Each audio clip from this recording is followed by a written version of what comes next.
Hello friends, welcome to this educational platform. आप सभी का आपके अपने इस यूट्यूब चैनल पर स्वागत है। आज के इस वीडियो लेक्चर में हम लोग यूपी टेट की मैथमेटिक्स के कोर्स को आगे बढ़ाएंगे और चाल, दूरी तथा समय चैप्टर के अंतिम पार्ट को आज सीखेंगे।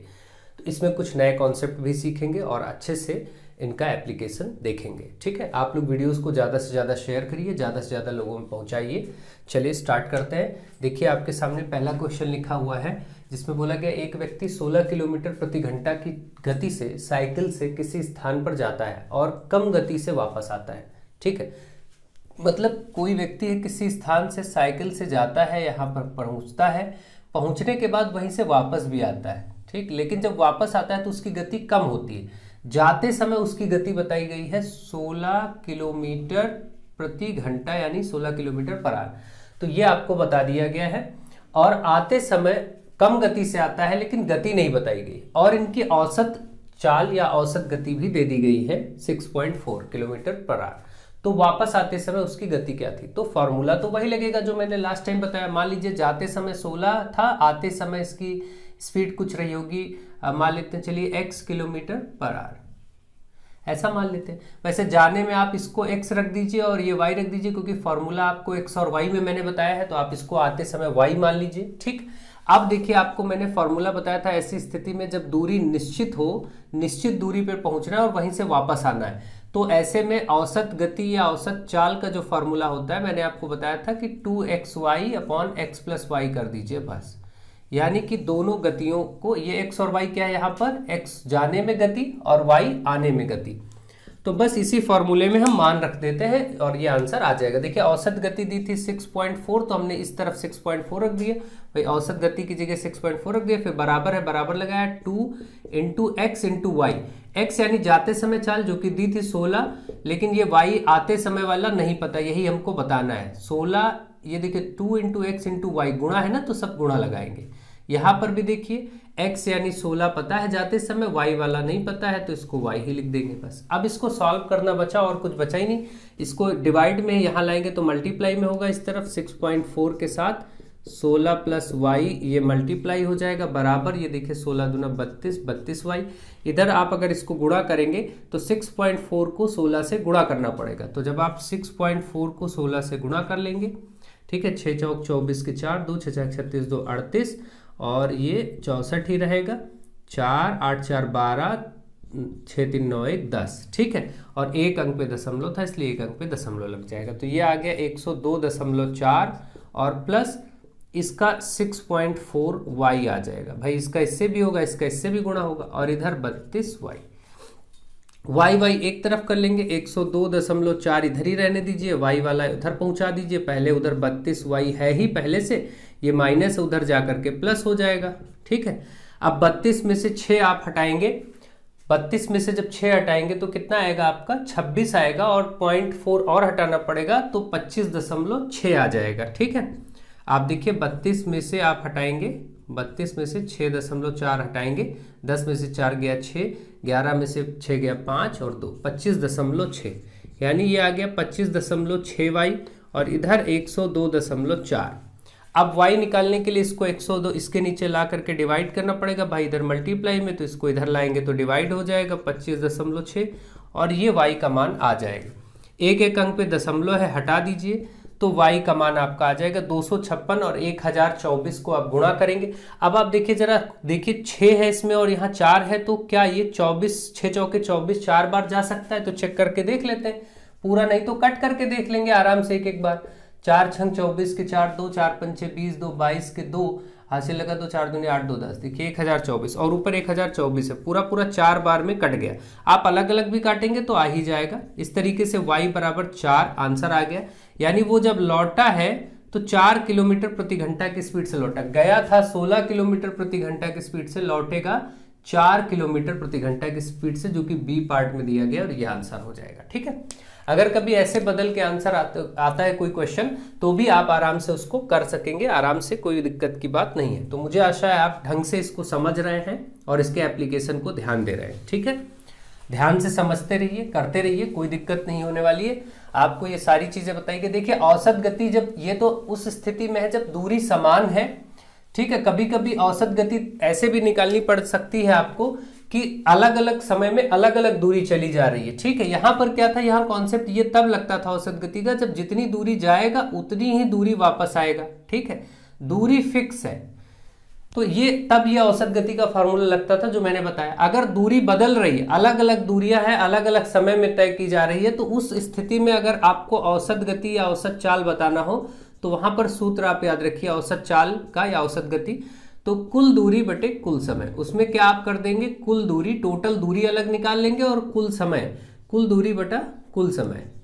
बस केवल इतना आपको ध्यान रखना है तो भी औसत गति मिल जाएगी, कोई दिक्कत की बात नहीं। अगर ऐसा कोई क्वेश्चन आता है, जैसे सपोज मान लीजिए कि पहले वो 10 किलोमीटर की दूरी है ना 2 घंटे में तय करता है, ठीक है, कोई फिर अगले 25 किलोमीटर की दूरी है ना वो 3 घंटे में तय करता है, अगले 30 किलोमीटर या 35 किलोमीटर की दूरी वो 5 घंटे में तय करता है। तो अब आप औसत गति आपको बताना है, तो आप सोचिए कि ये अलग अलग दूरियां हैं, अलग अलग समय है। ऐसी स्थिति में कुल दूरी कितना हुआ, 10, देखिए इसको जोड़ेंगे 35 35 70, कुल दूरी हुआ 70 किलोमीटर और कुल समय इधर का जोड़ लीजिए 5 3 8 2 10, तो 10 घंटे और यहाँ मान रख देंगे तो कुल दूरी 70 और कुल समय लगा 10, काट के आ जाएगा 7 घंटे। तो इनका औसत 7 किलोमीटर पर घंटा, ये औसत चाल इनकी आ जाएगी। ठीक, तो इस प्रकार से आपको अगर कभी ऐसे प्रश्न दिया जाए अलग अलग दूरियां अलग अलग समय, तो आप केवल सामान्य इस प्रश्न सूत्र का प्रयोग करके लगा लेंगे। ठीक, तो मुझे आशा है आप ढंग से इस बात को समझ रहे हैं कि अगर अलग से आता है कुछ तो हम क्या करेंगे। सारे कॉन्सेप्ट्स आपको बताए जा रहे हैं, समझाया जा रहा है, आप ध्यान देते रहे। अगला क्वेश्चन देखिए आपके सामने क्या है। एक यहाँ पर प्रश्न बोला गया, यदि एक आदमी अपनी वास्तविक चाल के 3/5 चाल से चलकर 40 मिनट देर से अपने कार्यालय पहुंचता है। ठीक है, मतलब एक व्यक्ति की जो वास्तविक चाल है वो उससे धीमा चल रहा है, स्लो चल रहा है, 3/5 हिस्सा ही चल रहा है। अब देखिए इसको ऐसे समझ लीजिए जैसे उसकी अपनी वास्तविक चाल का 3/5। अब मान लीजिए उसकी वास्तविक चाल रही हो 50, तो 3/5 का मतलब वो कितना चल रहा है, 5×50 मतलब वो 30 की चाल से ही चल रहा है, यानी कि 30 मीटर प्रति सेकेंड या 30 किलोमीटर प्रति घंटा या मीटर प्रति सेकंड या मिनट, जो भी है जिस हिसाब से भी चल रहा है, मतलब यूनिट कम है ना। वास्तविक चाल हमने 50 मानी और इस समय वो चाल कैसे चल रहा है, 30 ही चल रहा है। तो इसका मतलब सिंपल सी बात है कि ऐसे प्रश्न में पहली बात आप ये समझ पा रहे हैं कि एक आदमी अपनी वास्तविक चाल की 3/5 चाल से चलकर 40 मिनट देर से अपने कार्यालय पहुंचता है।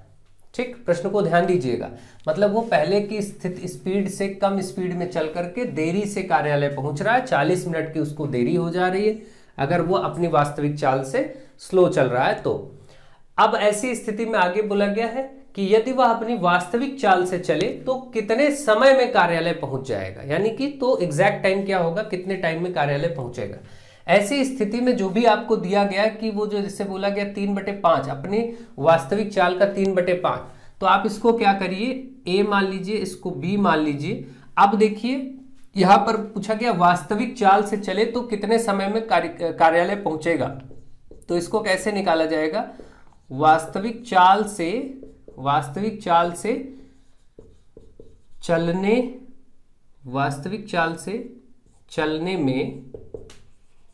चलने पर कार्यालय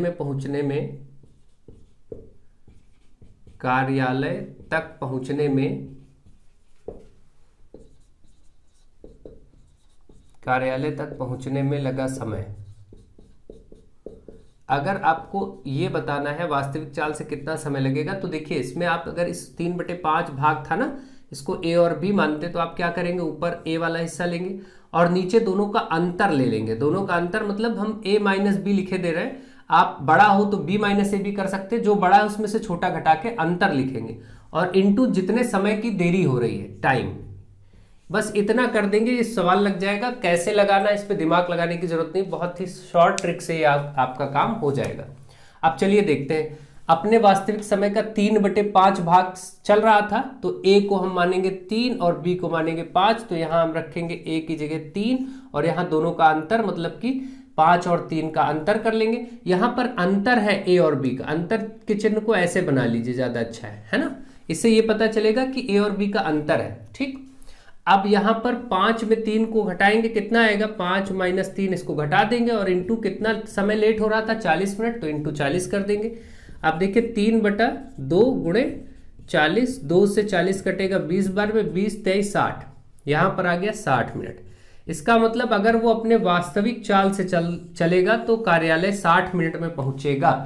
आप यहां कंफ्यूज मत होइएगा कि यहां पर 40 मिनट देर, यहां पर बोला गया था 40 मिनट देर से पहुंचा है ना, लेकिन उसको वैसे कार्यालय पहुंचने में अपने घर से या जहां से भी वो चल रहा है 60 मिनट का समय लगा है।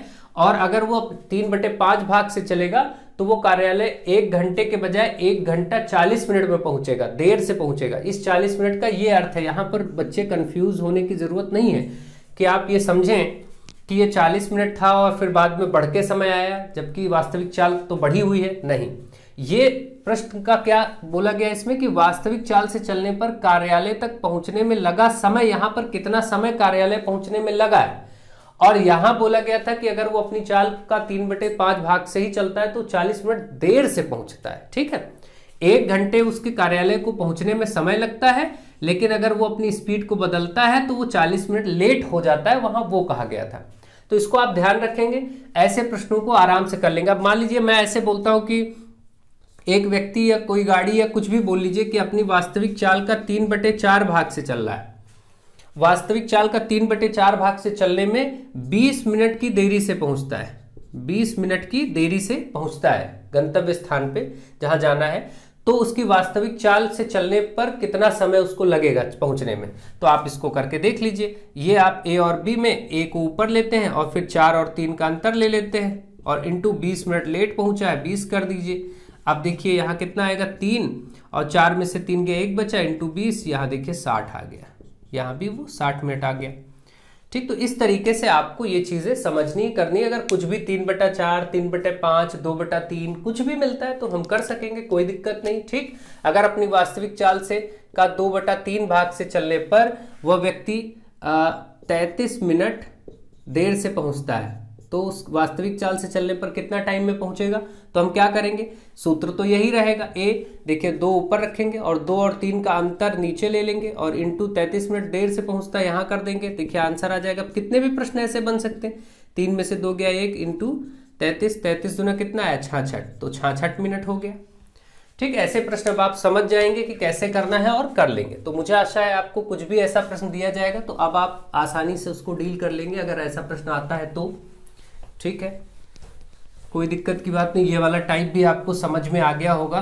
अगला टाइप हमारे सामने है नेक्स्ट, ए तथा बी की चालों का अनुपात 3:4 है। यदि ए और बी 2 चालें हैं, 2 स्पीड है 2 लोगों की या 2 चीजों की, तो वो 3:4 का अनुपात है। ए और बी के चाल में अनुपात, ए और बी है और उनके चाल का अनुपात दिया, यानी स्पीड का क्या अनुपात दिया है, 3:4। ध्यान रखिएगा 3:4 दिया गया। ठीक है, और यदि एक निश्चित दूरी को b, उसमें जो b है वो निश्चित दूरी को 24 मिनट में तय करता है, तो इस a इसी दूरी को तय करने में कितना समय लेगा। ठीक है, आप एक बात ध्यान रखिए, कभी भी किन्हीं भी 2 चीजों की चाल का अनुपात पता हो तो चाल का जो अनुपात होगा, ठीक है, उससे आप समय का अनुपात अपने आप निकाल लेंगे। मान लीजिए चाल का अनुपात है कहीं पर 2:3 तो समय 3:2 हो जाता है। हमेशा चाल और समय का अनुपात व्युत्क्रम होता है, पलट दिया जाता है, उल्टा होता है। क्यों होता है आप ऐसे भी देखें,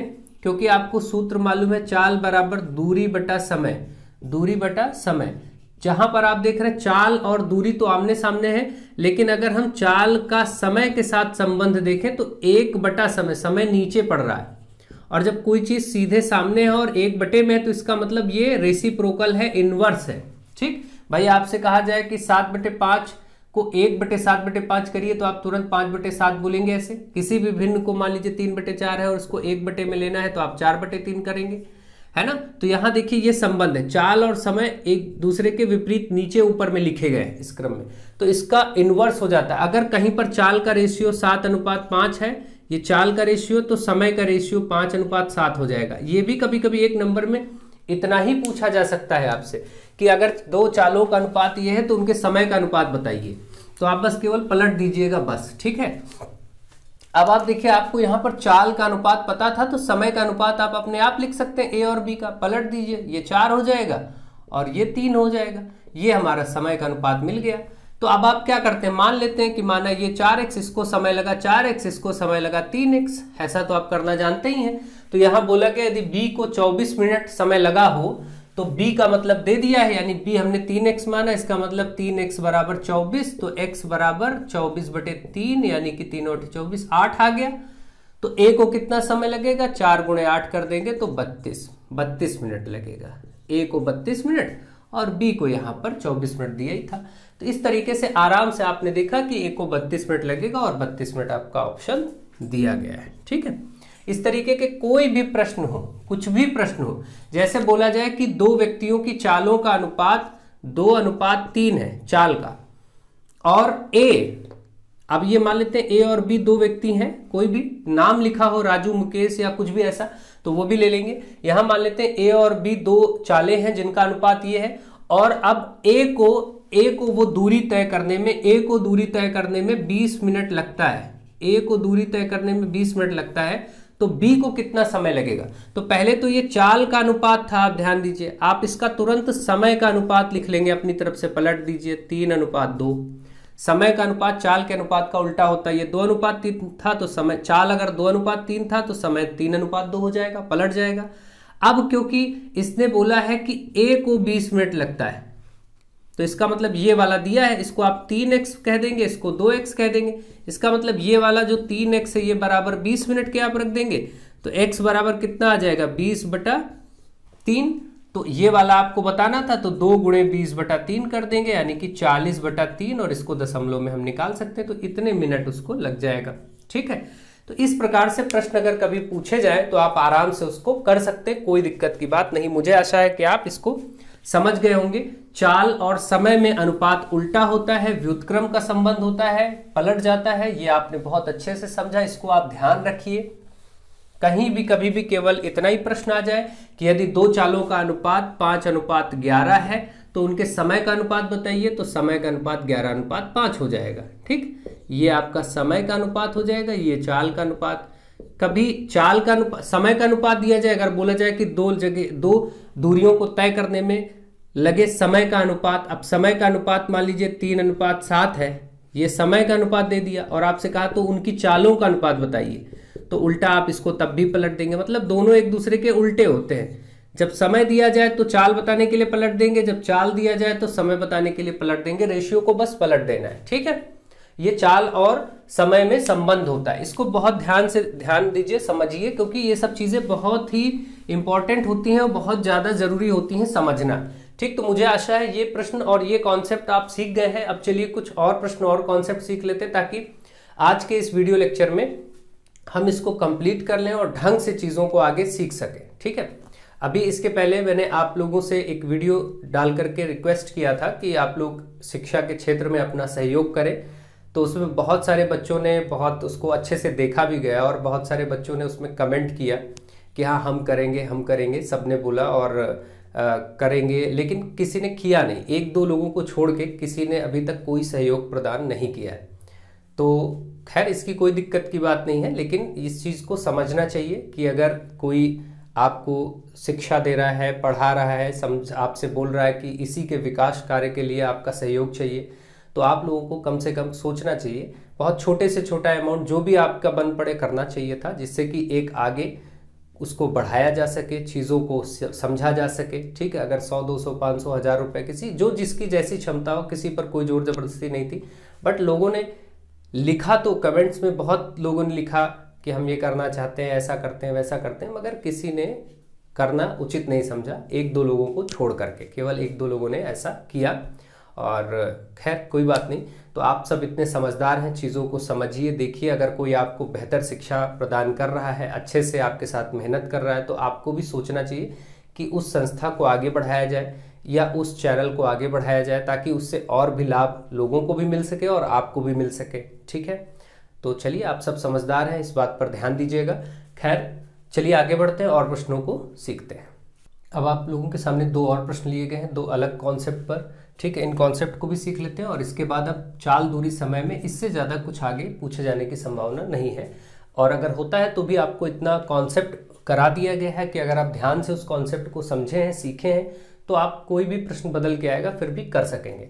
तो चलिए देखा जाए, इसमें बोला गया है एक व्यक्ति अपने घर से 6 किलोमीटर प्रति घंटा की गति से दौड़ता है तो स्टेशन पर उसकी ट्रेन 8 मिनट पहले छूट जाती है। ठीक है, मतलब उसको देखा जाए तो 8 मिनट वो देर हो गई। ठीक है, यदि वह 10 किलोमीटर प्रति घंटा की दर से दौड़ता है तो ट्रेन के चलने से 7 मिनट पहले पहुंच जाता है, मतलब जल्दी पहुंच जाता है। ठीक, तो व्यक्ति के घर से स्टेशन की दूरी, आप इसको ऐसे ध्यान लीजिए कि मान लीजिए दो स्थान है ए और बी, ऐसे समझिए कि दो स्थान है ए और बी।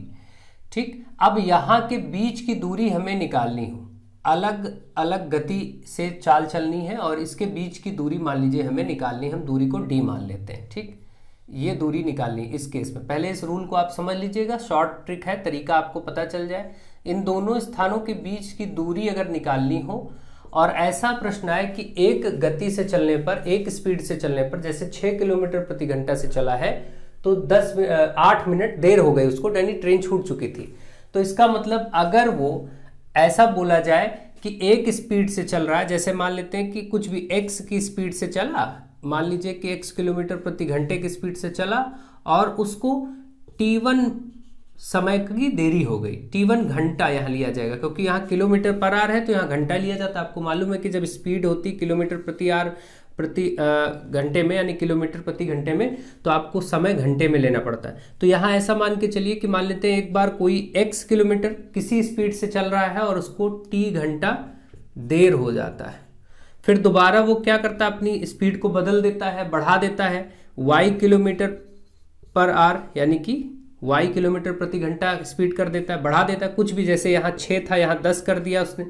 ठीक, तो वो जल्दी पहुंच गया, मान लेते हैं t2, उस समय जो समय लगा इतने घंटे वो पहले पहुंच गया, जल्दी इतने घंटे पहले पहुंच जाता है।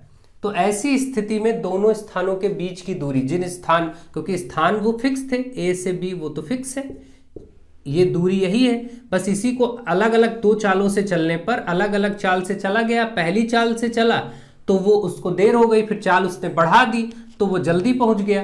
तो ऐसी स्थिति में इन दोनों के बीच की जो दूरी है ये कैसे निकलेगी, दूरी डी मान लेते हैं, तो ये कैसे निकलेगी, ये दूरी निकालने के लिए तरीका ये होगा, ये जो चालें हैं एक्स और वाई, इनका तो आपको प्रोडक्ट ले लेना है, यानी गुणा एक्स इंटू वाई, और बटे में इन्हीं का अंतर लेना है। ठीक, तो मैं अभी ऐसे लिख देता हूँ एक्स माइनस वाई, ये अंतर, देखिए माइनस सीधा होता है, अगर ऐसे कर दिया जाए तो उसको अंतर का चिन्ह मान लिया जाता है। ठीक है, तो ये हो गया इनका अंतर, और गुणा करना है दोनों ये अलग अलग जो समय आए हैं, देर वाला और पहले वाला, इनका योगफल, बस इससे गुणा कर दीजिए, ये आपका आंसर हो जाएगा। तो आपको कुछ सोचना नहीं पड़ेगा, लगाना नहीं पड़ेगा, बहुत लंबी प्रक्रियाओं से बच जाएंगे, कैसे लगेगा ये सब सोचना नहीं पड़ेगा, केवल इसमें मान भर रखना है। अब चलिए हम मान रख के देखते हैं, बस हमारी कंडीशन सेटिस्फाई होनी चाहिए कि दोनों स्थानों के बीच की दूरी निकालने के लिए दोनों चालें अगर किलोमीटर प्रति घंटा में है तो समय घंटे में लेना है, अगर चालें मीटर प्रति सेकंड में होती तो समय को सेकंड में लिया जाता है। ठीक है, इतना आपको मैं पहले ही सिखा चुका हूं। तो अब आप देखिए यहाँ पर x और y, यानी कि अगर इनकी स्पीड देखी जाए, पहले वो चला था अपने घर से 6 किलोमीटर प्रति घंटा की स्पीड से, तो 6 गुणे दोबारा उसने स्पीड बढ़ाई थी 10 किलोमीटर प्रति घंटा, देखिए तो 10 कर देंगे, बटे इन 10 और 6 का अंतर कर लेंगे और गुणा दोनों समय। अब देखिए समय क्या था, समय पहली बार में 8 मिनट पहले ट्रेन चली गई थी, मतलब ये 8 मिनट देर हो गई थी इसको, 8 मिनट में समय, और अगला 7 मिनट पहले पहुंच गया, तो 8 और 7 दोनों मिनट में समय, जबकि यहाँ चालें किसमें है, किलोमीटर प्रति घंटा में। तो आपको ये जो 8 मिनट है इसको मिनट में नहीं लेना, घंटे में लेना, और दूसरा 7 मिनट पहले पहुंचा है तो इसको भी घंटे में लेना। मिनट को घंटा बनाने के लिए 60 से भाग करते हैं, आप सभी जानते हैं, है ना, तो बस ये आपका घंटा बन जाएगा। अब आपको ये लिखना है कि 8/60 इनका योगफल और प्लस 7/60, यही चीज आपको ध्यान देनी है बस, कि जो समय लेना है उसको हमें मिनट में नहीं लेना, घंटे में लेना। अगर स्पीड क्या होती, मीटर पर सेकंड, चाल होती मीटर प्रति सेकंड, तो जो समय लिया जाता वो सेकंड में लिया जाता। अगर चाल किलोमीटर प्रति घंटा है तो भाई समय को, यानी कि टी को घंटे में लिया जाएगा, जाहिर सी बात है, इसमें क्या है, ये चीज मैं आपको पहले समझा चुका हूं बहुत अच्छे से डिटेल में। ठीक, तो आप इस चीज का ध्यान रखें। अब देखिए यहां से क्या आएगा, 10 छक्का 60 हो जाएगा, और 10 में से 6 गया 4 बचा, इंटू इसको जोड़ेंगे तो 8 7 15, क्योंकि हर बराबर है तो 15/60 और 15 एकम 15, 15 चौके 60 होता ही है। 4 से देखिए इसको काटिए, 2 से 2 दूनी 4, तो ये 30 बार, और ये 4 से भी काट सकते थे, 15 चौके 60 सीधे सीधे 15 बार में काट दीजिए। 4 एकम 4, 15 चौके 60, तो ऊपर बचा 15, नीचे बचा 4। ठीक है, ये आ गया। अब 15/4 को आप भाग करेंगे तो आपको मालूम है कि 4 से जब भाग करेंगे तो 4 × 12, 3 बचेगा, 3 सही 3/4। ठीक है, तो ये आप देख रहे हैं 3 सही 3/4 आ गया। ये आपका बीच की दूरी हो गई, जो कि 3 सही 3/4 आपको डी पार्ट में दिया गया था। ठीक है, तो आपको समझ में आ गया होगा कितना आसानी से ये प्रश्न लग गया। कोई प्रॉब्लम की बात नहीं है, अगर आप थोड़ा सा ध्यान देते तो ऐसे प्रश्न लॉन्ग मेथड से बहुत टाइम टेकिंग हो जाएंगे। तो जहां पर जो ट्रिक्स पॉसिबल हैं, जहां पर जो ट्रिक्स सही हैं, उनको तो मैं बताऊंगा ही और बताता भी हूं। तो आप लोग बिल्कुल अच्छे से पढ़ते रहिए, आगे बढ़ते रहिए। ठीक है, नेक्स्ट, दो स्थानों के ए और बी के बीच की दूरी 60 किलोमीटर। अगला क्वेश्चन क्या है, दो स्थानों ए और बी के बीच की दूरी 60 किलोमीटर है। दो कारें एक ही दिशा में ए तथा बी से चलना शुरू करती। मान लेते हैं दो स्थान है, यहां से दो कारें चलेंगी, एक स्थान ए है, एक स्थान बी है। यहां से कोई कार चलना शुरू करती है, ठीक है, और बी स्थान है, यहां से भी कार कोई चलना शुरू करती है। अब दिशा क्या है ये देख लेते हैं। दोनों की चालें 35 किलोमीटर प्रति घंटा, 25 किलोमीटर प्रति घंटा, दोनों की चाल दी है कारों की। और बोला गया यदि दोनों कारें एक ही दिशा में चलें, एक ही दिशा में मतलब ये इधर जा रही तो ये भी इधर ही जा रही, ठीक, एक ही दिशा में अगर कारें चल रही तो ये एक दूसरे को कितने समय बाद मिलेंगी। ठीक, अब मान लीजिए ये कार एक जगह से चली ऐसे और एक कार यहाँ कहीं अगली जगह से चल रही है, तो कहीं मान लेते हैं दोनों आकर के यहाँ पर दोनों ही मिल जाएंगी, ऐसा कुछ। तो ये आपको बताना है कि ये कितने समय बाद एक दूसरे से मिल पाएंगी। ठीक है, ये आपको समझना है। तो जब ऐसी स्थिति आपकी बने तो आपको क्या करना है और कैसे सॉल्व करना है ये देखना है। ठीक है, देखिए यहां पर कितने समय बाद मिलेंगी, तो समय सूत्र वही रहेगा जो आपका रहता है समय बराबर दूरी बटा चाल, है ना, वही रहेगा। बस यहाँ क्या सापेक्ष गति है। सापेक्ष गति का मतलब एक दूसरे के रिलेटिव मोशन है, यानी कि एक दूसरे के हिसाब से गति, एक ही दिशा में चल रहे हैं या दोनों विपरीत दिशा में आ रहे हैं, तो दोनों का एक दूसरे के सापेक्ष गति यहाँ पर ली जा रही है। मतलब या एक ही दिशा में जा रहे हैं और या फिर एक दूसरे के विपरीत आ रहे हैं। तो जब सापेक्ष गति होती है और एक ही दिशा में चलते हैं, ठीक, ध्यान रखिएगा, तो जो चालें होती हैं वो घट जाती। मान लीजिए इसकी चाल स्पीड s1 थी, इसकी s2 थी, तो हम क्या लिखेंगे s1 माइनस s2, या अंतर बोल सकते हैं, चालों का अंतर ले लेंगे। और अगर एक इस दिशा में चले और दूसरा विपरीत, दोनों आमने सामने आ रहे हैं विपरीत, तो यहाँ पर जो सापेक्ष गति टोटल चाल जो होती है वो दोनों चालों का योगफल ले लिया जाता है जोड़ करके। बस इतना इस सूत्र में परिवर्तन हो जाता है। ठीक है, तो यहाँ पर क्या हुआ, एक ही दिशा में चला है, तो हम यहां पर क्या करेंगे, पहले तो हमें दूरी मालूम होना चाहिए। दो स्थान ए और बी के बीच की दूरी कितनी है, 60 किलोमीटर, तो हम यहां रख देंगे 60, और बटे में दोनों एक ही दिशा में अलग अलग चाल से कारें चली थी, एक 35 किलोमीटर और एक 25 किलोमीटर प्रति घंटा की गति से, तो इनका अंतर, तो हम क्या करेंगे 35 और 25 का अंतर ले लेंगे बस। क्योंकि मैंने आपको बताया चाल यहाँ एक चाल नहीं है, दो चालें सापेक्ष गति, या तो एक ही दूसरे की तरफ आ रहे हैं या एक ही दिशा में जा रहे हैं। एक ही दिशा में जा रहे हैं तो माइनस, और अगर दोनों विपरीत दिशा में आ रही थी, अगर कार ऐसे एक दूसरे की ओर आ रही थी, तो यहां पर ये 35 + 25 लिख देते हैं। बस इतना आपको ध्यान रखना है। ठीक है, तो ये कॉन्सेप्ट सब आप समझ गए होंगे। अब देखिए सॉल्व करते हैं, तो समय आ जाएगा 60 और 35 में से 25 जाएगा 10, 0 0 कटा तो 6 आ गया, मतलब 6 घंटा लगेगा, और 6 घंटे बाद दोनों कारें एक दूसरे को मिल जाएंगी, एक स्थान पर मिल जाएंगी। ठीक है भाई, अलग अलग स्पीड है तो जाहिर सी बात है जो कम स्पीड वाली है, ठीक है, वो आपकी देखिए एक 25 किलोमीटर प्रति घंटा की स्पीड से एक ज्यादा स्पीड है।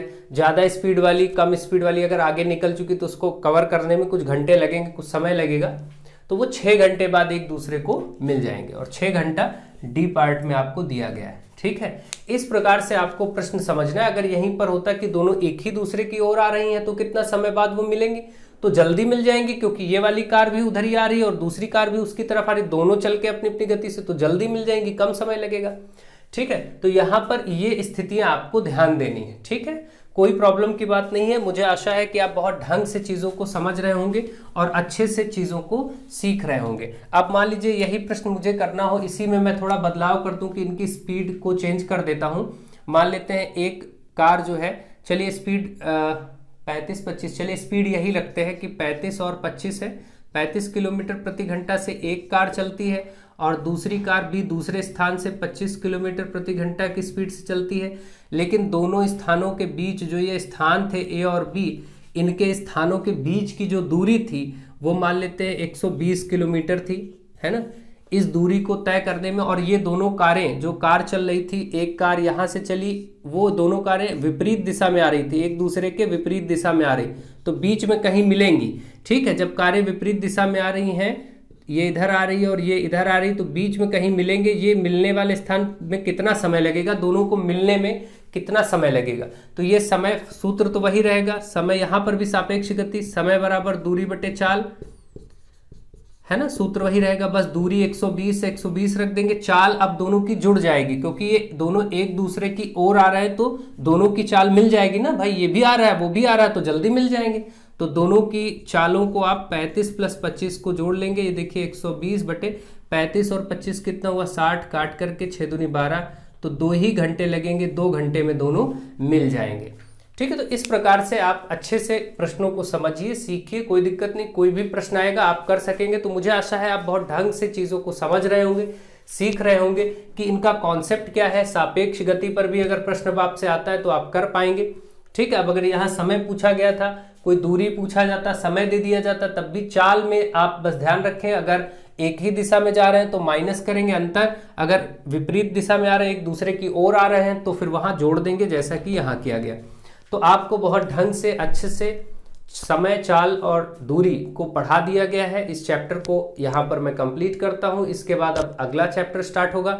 आपका कोर्स बहुत ही शीघ्र यूपी टेट मैथमेटिक्स का चैप्टर वाइज तरीके से खत्म हो जाएगा। जल्दी से जल्दी खत्म करके हम प्रैक्टिस सीरीज निकालेंगे और डेली हम क्वेश्चंस, मिसलिनियस क्वेश्चंस की प्रैक्टिस करेंगे, पिछले वर्षों के पेपर भी करते रहेंगे, सब कुछ करेंगे। तो बहुत ही ढंग से आपकी एक तैयारी हो जाएगी और आप सभी बहुत अच्छे तरीके से आगे बढ़ेंगे, पास होंगे, आपको कोई दिक्कत नहीं होगी। सो आप सब अपना सहयोग बनाए रखें, वीडियोस को शेयर करते रहें, और बाकी जो वीडियो मैंने डाला था अभी आप लोगों के सहयोग के लिए चैनल पर, कि आप अपनी अपनी सहायता प्रदान करें, उस वीडियो को देखिए, समझिए और उसमें अपनी अपनी सहायता प्रदान करने का प्रयास करिए। ठीक है, so thank you to all of you.